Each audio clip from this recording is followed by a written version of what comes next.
Friends ఎలా ఉన్నారు? నేను బాగున్నాను, మీరు బాగున్నారు అనుకుంటున్నా. Welcome to my channel Ramani's world. నేను ఈరోజు మీకు మిల్లెట్ ఇడ్లీ చూపిస్తాను రండి. ఇదిగోనండి, ఒక గ్లాసు ఈ పెద్ద గ్లాసులు మినపప్పు తీసుకున్నాను. సేమ్ అదే గ్లాస్తో 2 గ్లాసులు మిల్లెట్ రవ్వ వేసుకోవాలండి. సూపర్ మార్కెట్లో దొరుకుతాయి. ఇదిగో చూసారా, ఇదిగో సిరిధాన్యాల ఇడ్లీ రవ్వ, మిల్లెట్ ఇడ్లీ రవ్వ. బియ్యంను పుప్పుడు నూకలు అవి వేసుకుంటే ఎక్కువ తినకూడదు అంటున్నారు కాబట్టి ఇది మంచిది అంటున్నారు. నేను ఇది ట్రై చేద్దామని తెచ్చానండి.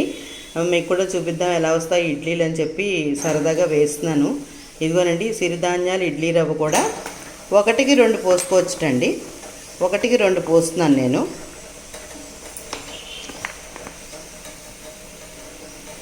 ఇదిగోనండి, మరి 2 పూర్తిగా పోసేస్తే కొంచెం గట్టిగా వస్తుందేమో అని కొంచెం తగ్గించి పోస్తున్నానండి నేను. కొంచెం 2 గ్లాసు ఈ మాత్రం వెల్తిగా పోస్తున్నాను. చూద్దామండి. 2 నానబెట్టేస్తాను. నానబెట్టేసి 4 గంటలు 5 గంటలు ఉంచాలండి. ఇవి నానాలి కదా. నానిన తర్వాత రుబ్బి ఇడ్లీ వేస్తానండి. చూపిస్తాను ఇది నానాక రుబ్బేటప్పుడు. ఒక 4-5 గంటలు నానబెట్టేసి అప్పుడు రుబ్బుతానండి, అప్పుడు చూపిస్తాను. పప్పు అంతా ఇలా నానిపోయింది.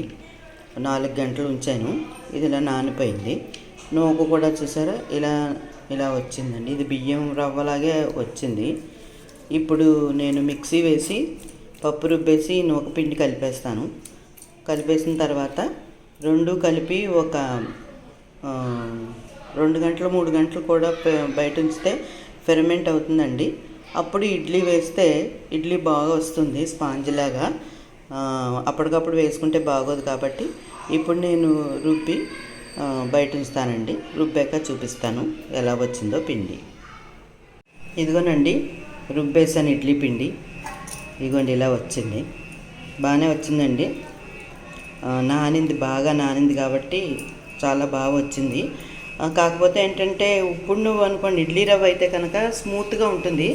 ఇది ఇడ్లీ రవ్వ కాదు కాబట్టి, మిల్లెట్ రవ్వ కాబట్టి కొంచెం గరుగ్గా ఉందండి. బియ్యం రవ్వ కలిపినట్టు ఉంది. చూద్దామండి ఇడ్లీ ఎలా వస్తుందో. ఇడ్లీ కూడా కొంచెం బరకగా వస్తుందేమో అని నాకు డౌట్గా ఉంది. మరి ఇడ్లీ రవ్వ అంత స్మూత్గా రాదేమో అనిపిస్తుందండి. చూద్దాం ఎలా వస్తుందోనండి.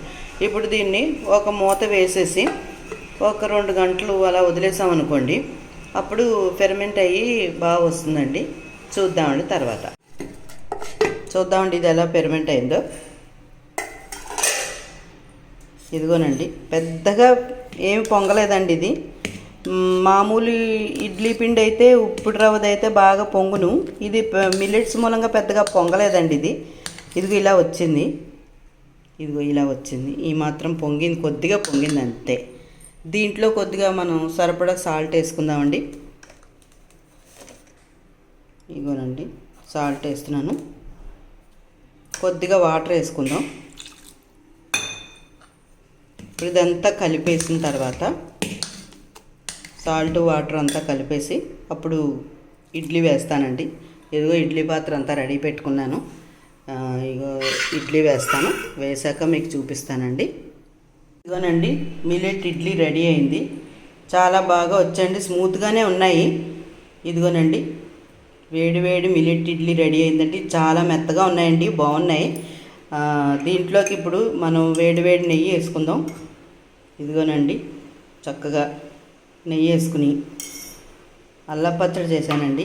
ఇదిగోనండి, అల్లం పచ్చడి వేసుకుని చక్కగా కారప్పొడి వేసుకుని, ఇష్టమైతే ఇందులో కూడా మీరు నెయ్యి వేసుకుని చక్కగా తింటే ఎంత హాయిగా ఉంటాయనండి మిల్లెట్ ఇడ్లీలు. మనకి ఆరోగ్యానికి మంచిది, సులువుగాను అవుతుంది. కానీ ఫెర్మెంట్ అవ్వడానికి ఒక రాత్రి వదిలేయాలండి. నేను ఒక 5 గంటలు ఉంచాను కానీ ఎక్కువగా అవ్వలేదు, పిండి ఫెర్మెంట్ అవ్వలేదు, మామూలుగా ఉంది. అదే మనం ఇప్పుడు నూక వేసుకున్నది అనుకోండి బాగా పొంగును, పెద్ద పెద్ద ఇడ్లీలా వస్తాయండి. ఇవైతే కొంచెం అంత పొంగలేదు కాబట్టి ఇలా వచ్చాయండి. ఇవి కూడా బాగున్నాయి, మెత్తగానే ఉన్నాయి. తిని చూడాలి ఎలా ఉంటుందో. ఇది రవ్వ వేసుకుంటే ఎలా వస్తాయండి, బియ్యం రవ్వ అలా ఉన్నాయి ఇవి. చూద్దామండి. ఒకసారి నచ్చింది అనుకోండి కంటిన్యూ చేయొచ్చు. చక్కగా ఇవి వేసుకుని డయాబెటిక్ వాళ్ళకి కూడా ఇది చాలా మంచిదండి.